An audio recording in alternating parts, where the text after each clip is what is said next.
Okay everybody, DK here with Mr. V Amps, and we have a Peavey CS, which stands for Commercial Series, stereo power amplifier, a CS-400. It's a 400 watt, 200 watt per channel amplifier. And I'll save you the excitement. I did turn it on to see if it exploded, and it didn't explode.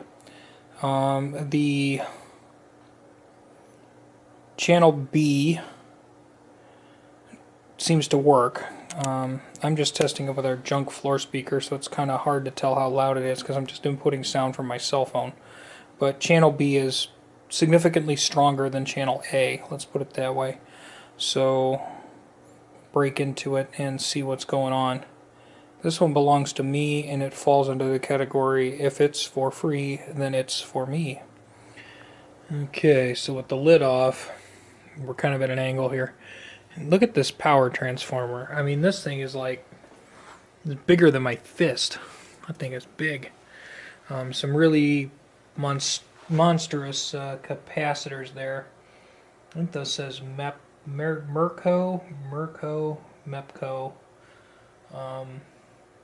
What microfarads are those? 10000, so 10,000 microfarads, 75 volts. Good grief, that's beefy. So yeah, it's dusty. This is, 80s era, but both channels are trying to amplify. Channel B seems to be okay. Channel A seems weak, so it could be something just as simple as, one of our input jacks or whatever has a cracked solder joint or dirty or something stupid. So I'm gonna just keep breaking it down and we'll see what we find.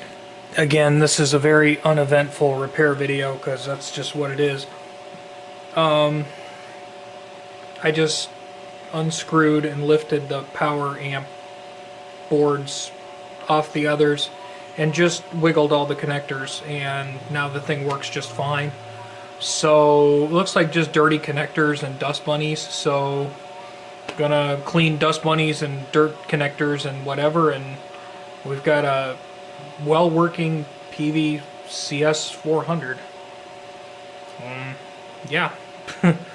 This is what I always joke that Peavey equipment's indestructible, so when I get some of these that have these issues, it's like, well, this has got to be, something.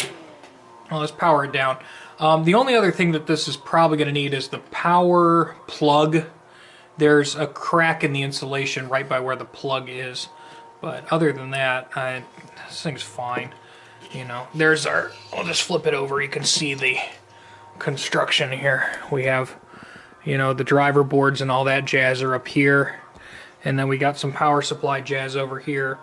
So I'm just gonna, clean all the connectors and, just blow it out, dust bust it, and call it good. Not bad for a freebie, huh?